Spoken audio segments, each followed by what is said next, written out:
Hannah got the phone call on a Tuesday afternoon at 3:47 p.m. Breast cancer, stage 2, 29 years old, aggressive treatment starting in 14 days. She drove home, sat in her own driveway for 43 minutes without getting out, and did not cry a single time.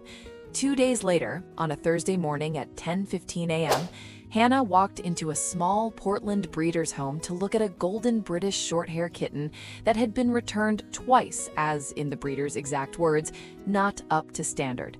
What that 8-week-old kitten did the moment Hannah picked him up, and what he did 14 months later in an oncology treatment room in front of 3 nurses who had seen almost everything, would change not only how Hannah survived her diagnosis, but the way she would tell this story for the rest of her life. Hannah Reed had been 29 years old for exactly 6 weeks when she got the call. She was a freelance graphic designer working from a small rented craftsman bungalow in southeast Portland, Oregon. She lived alone. She had ended a 4-year relationship 9 months earlier, and on that Tuesday afternoon in late March, her own doctor had called her with biopsy results and the words nobody in their 20s is ever actually ready to hear. Breast cancer, stage 2, aggressive. Treatment in 14 days. Hannah hung up the phone. She walked to her car. She sat in her own driveway for 43 minutes. She did not call her mother. She did not call her sister. She did not cry.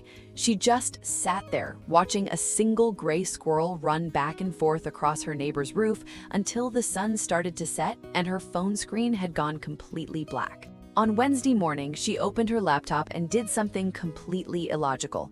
She typed the words "cat breeder, Portland, Oregon" into a search bar. She had never owned a cat. Her ex had been allergic. But that morning, for a reason she could not explain to herself even years later, she knew with absolute certainty that she could not walk into chemotherapy alone. Not completely alone. She needed one small living thing in her house that would still be there when she got home from treatment, too exhausted to speak. The first ad she clicked on was posted by a small in-home breeder named Margot Havelock, Golden British Shorthair kittens, 8 weeks old, ready to go home. Hannah scrolled through the photos, and at the very bottom of the page, beneath the perfectly posed show-quality kittens, was a smaller photograph of a single chunky golden baby with slightly crossed sea-green eyes and one ear that sat just a little lower than the other. The caption underneath read simply, "Returned twice, not up to standard, reduced price." Hannah called Margot within 12 minutes. She drove to Margot's house in Beaverton on Thursday morning at 10:15 a.m. Margot turned out to be a kind woman in her 60s who had been breeding British Shorthairs for 22 years.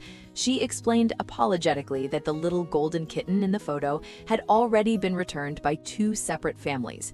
The first had complained that he was too attached to his littermates. The second had returned him after a week, claiming he was, again in their exact words, not affectionate enough. Margot sighed as she said this. She said quietly, "He is affectionate, he just chooses who he trusts, and apparently he has not trusted anyone yet."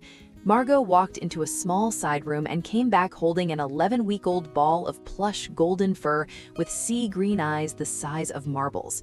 He placed him gently on Hannah's lap. The kitten stood still for 4 full seconds.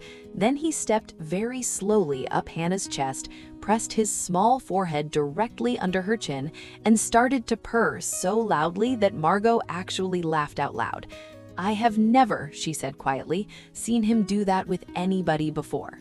Hannah drove home that same afternoon with that kitten, in a small travel crate on her passenger seat. She named him Honey, because he was the color of raw honey, and because she needed something small and warm and sweet in her kitchen to help her survive what was coming. Hannah started chemotherapy 11 days later. I see you are still watching, but you have not hit that subscribe button yet, and that honestly stings a little. One tap. What comes next is exactly why I needed to tell this story. The next 14 months would become the hardest and somehow the most tender of Hannah's entire adult life. She lost her hair in the second cycle of treatment. She lost 15 pounds in the first 8 weeks. She threw up into her bathroom sink at 3 in the morning more times than she could count. And every single one of those nights, at every single one of those moments, Honey was there. Not in the other room, not on his bed, on her chest. on the bathroom floor beside her feet, on the couch cushion pressed against her thigh while she dozed off during another long afternoon when her body felt like it belonged to somebody else entirely. Honey did not let Hannah sleep alone. Not once, not a single night in 14 months. By month 7, Hannah had started bringing Honey to her oncology appointments. Her treatment center had a policy about therapy pets, and her doctor, a gentle woman named Dr. Amani Rhodes, had signed off on Honey after 2 visits in which he had sat quietly in a small carrier on Hannah's lap throughout every blood draw and infusion without making a single sound. The oncology nurses on the 4th floor started leaving small treats for him at the front desk. They called him the Golden Gentleman. Then came cycle 9, month 11, a Thursday in October. Hannah had been hooked up to her infusion for almost 2 hours when her blood pressure dropped suddenly and her vision started to blur. She could hear her pulse in her own ears. She tried to press the noose call button and could not lift her hand. And Honey, who had been curled quietly in his carrier beside her, stood up, walked to the front of the carrier, and began meowing loudly directly at the treatment room door. He did not stop. He meowed with his entire small body for almost 40 seconds straight.